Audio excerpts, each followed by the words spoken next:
Today on Northern Revolutions, it's another vinyl community thread, and this time we're going to be taking a look at my 10 least valuable vinyl records.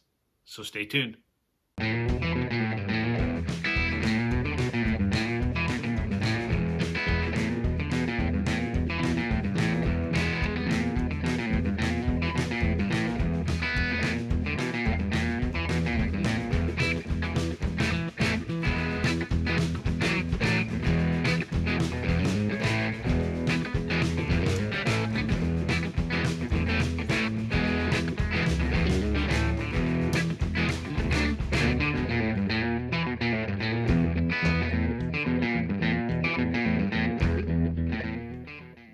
Hey, vinyl community, welcome to Northern Revolutions. I'm Rob. Welcome back if you're returning. Welcome if you're new. As I mentioned in the intro, just doing a thread response today. There's a thread going around the vinyl community. I've seen a few people do it. Brian over at Embryonic Robot. Mike, MGK Boston did one as well. I've seen a few others. I can't remember off the top of my head, and I apologize if I forgot to mention you.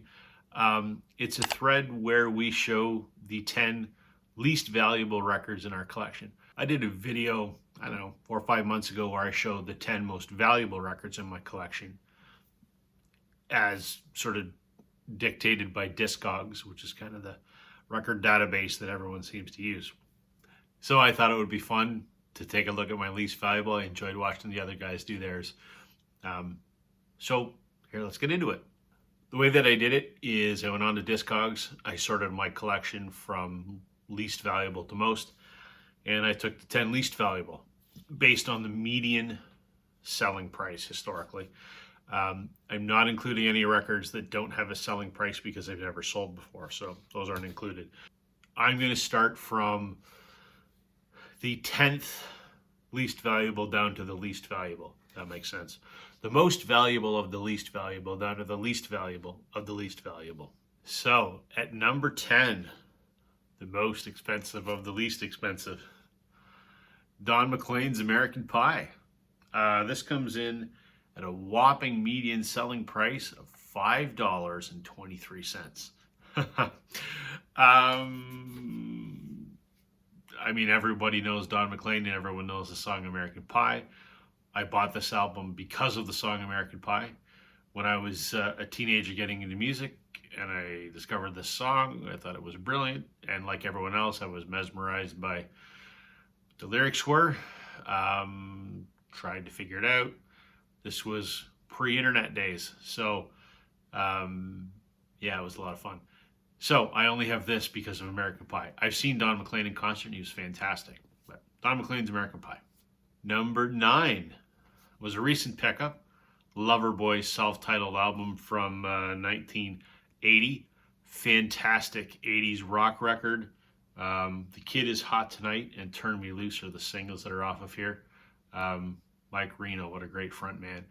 This comes in at a whopping $5.17. Number 8 is an album I love. Linda Ronstadt, Simple Dreams. I'm a huge Linda Ronstadt fan. I've talked about her before. I maintain still that she is the greatest female singer ever. This album sells for $5.08. I love this record. The hits off of here, of which there are a few, It's So Easy, Blue Bayou, Poor Poor Pitiful Me, and my favorite song of all time, of any artist, any genre, in the history of music, her cover of the Rolling Stones' Tumblin' Dice. I love this album. I'm glad it's only $5. I actually wish they do like a modern 180 gram repress of this, but who knows. Number 7. It's an original 1960 something compilation called Shutdown. It has the Beach Boys song Shutdown on it. It also has 409. It's a bunch of car songs, and truthfully, it's a bunch of crap. The Cheers, the Superstocks, the Piltdown Men, the Superstocks. I don't even know who these people are. I only have this as part of my, I have all of the Beach Boys original albums from the 60s. So because they were on this compilation, I have it. There was another album called Shut Down 2, which was all Beach Boys songs. So this is $4.85. Number 6, another Linda Ronstadt album. This is Mad Love from 1980. There's a couple decent songs in here, actually. How Do I Make You?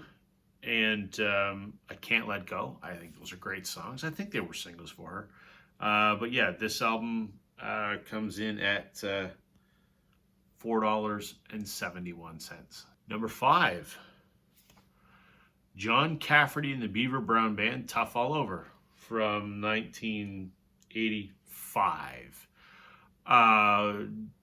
John Cafferty and the Beaver Brown Band, if you haven't heard of them, which is a possibility, they're the band that did the soundtracks to the 2 movies, Eddie and the Cruisers and Eddie and the Cruisers 2. I love those movies. I think they're fantastic. And I like to call these guys sort of like the working man's Mellencamp, maybe. I guess that's kind of the sound they were going for, I guess, or maybe it's sort of Springsteen-esque. I think it's more sort of Mellencamp sound. But anyway, this album clocks in at $4.19. Number 4, this is an album that is worth next to nothing, but I'm very, very grateful that I have this album. And I don't know that I've shown this before. This is Ardeen Taylor. It's called I Think Therefore I Am. Ardeen Taylor was a songwriter from Toronto. His claim to fame, before he had a couple big hits, was he was one of the, as I understand it, one of the first white staff writers at Motown Records. And then he eventually started doing his own stuff. And it has a couple hits on here. Indiana Wants Me was his big hit, and the other one that I remember is Gotta See Jane. I have vivid memories of being 9, 10, that age, late 80s, at the breakfast table, eating cereal before school with my mom. Dad had already gone to work. We had the oldies station on, and I always remember the song Gotta See Jane coming on the radio. So when I was flipping through a dollar bin at a record show and I saw this, I'm like, I have to buy this because I love Indiana Wants Me and I love Gotta See Jane. He's got covers of other songs on here, Fire and Rain, Two of Us, the Beatles song. It's actually a pretty enjoyable record. Ardeen Taylor died earlier this year, just late last year. Sort of a kind of an unsung hero of Canadian music, but this is a great record and I'm really glad that I found it. This is a huge $4.06. Number 3, a Canadian band that I love, The Guess Who. This is their album Rockin'. It's not rockin', it sucks. I love The Guess Who, but this is The Guess Who post departure of Randy Bachman, who, I mean, him and Cummings were the heart and soul of that band and the brains and the talent and the whatever. When he left, yeah, they still had some hits, but they were never as good as they were with him. Heartbroken Bopper and Guns, Guns, Guns are the 2 hits off of this.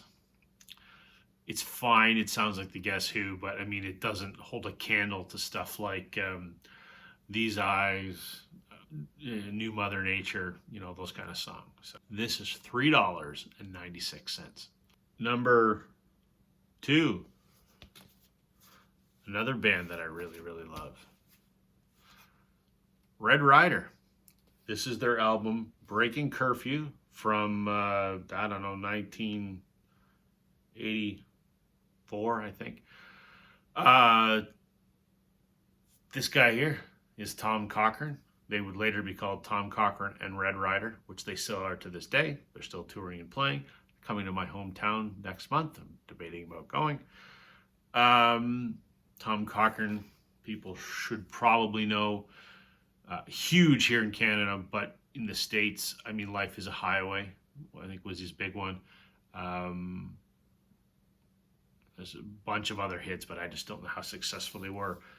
outside of our borders. So anyway, this album from 1984 is $3.80, and rightfully so, because there's not a good song on it. I mean, it sounds like Red Rider, but I think their weakest effort in their discography. And number one, the least valuable record in my collection, is one that I've shown before by a band that I think is absolutely phenomenal and criminally underrated. Trooper, Thick as Thieves. I've said it before and I will say it again. Trooper is the Canadian Cheap Trick. If you like Cheap Trick, you will like Trooper. It is they're first cousins. They're so related in terms of their music. This has their big hit, Raise Little Hell, which was their only hit in the States. They had a bunch of others in Canada, but this beautiful masterpiece, which actually is a really enjoyable record, but they're a dime a dozen. This is $3.44. There you go, folks. There's my least valuable records. That was fun. I enjoyed that. I hope you enjoyed it too. Thank you for watching. Catch you on the flip side. Bye.